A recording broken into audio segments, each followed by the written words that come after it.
Hi అండి. Chicken wings and lollipops pakoda ఎలా చేయాలో తెలుసుకుందాం. ముందుగా మ్యారినేషన్ కోసం ఒక బౌల్ తీసుకొని అందులోనే బాగా వాష్ చేసిన చికెన్ లాలీపాప్స్ వింగ్స్ వేసుకొని కారం, ఉప్పు, పసుపు తగినంత వేసుకొని 2 టేబుల్ స్పూన్ ధనియాల పొడి, 1 టేబుల్ స్పూన్ జీలకర్ర పొడి కూడా వేసుకొని 1 టేబుల్ స్పూన్ కసూరి మేతి వేసుకుంటే ఫ్లేవర్ చాలా బాగుంటుందండి.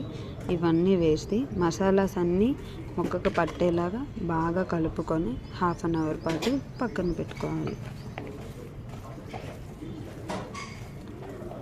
కాసేపు తర్వాత తీసి 1 టేబుల్ స్పూన్ పెప్పర్, పచ్చిమిర్చి పేస్ట్, అల్లం వెల్లుల్లి పేస్ట్, 2 టేబుల్ స్పూన్ ఆయిల్ వేసుకొని బాగా కలుపుకోవాలి. కలుపుకున్నాక 1 table spoon garam masala, 1 egg తీసుకొని వేసి బాగా కలుపుకొని అందులోనే 1 కప్ కార్న్ఫ్లవర్, 1 టేబుల్ స్పూన్ మైదా పిండి, 2 టేబుల్ స్పూన్ శనగపిండి, 1 టేబుల్ స్పూన్ బియ్యం పిండి కూడా వేసుకొని బాగా కలుపుకొని ఒక 1 అవర్ పాటు పక్కన పెట్టుకోవాలి. 1 అవర్ తర్వాత అందులోనే ఒక నిమ్మకాయ ఇంకా కొంచెం చికెన్ మసాలా వేసుకొని బాగా కలుపుకున్నాక ఇప్పుడు స్టవ్ ఆన్ చేసి ఫ్రై కోసం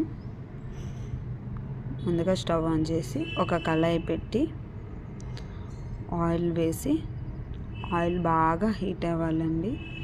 హై ఫ్లేమ్లోనే ముందుగా లాలీపాప్స్ వింగ్స్ వేసి తర్వాత లో ఫ్లేమ్లో పెట్టి పక్కకు ఫ్రై అవనివ్వాలి. ఫ్రై అయ్యాక ఒక ప్లేట్లోకి తీసుకొని సర్వ్ చేసుకుంటే చాలా బాగుంటుందండి. Chicken wings lollipops pakoda ready. చాలా టేస్టీగా ఉంటాయి. ట్రై చేయండి. Thanks for watching.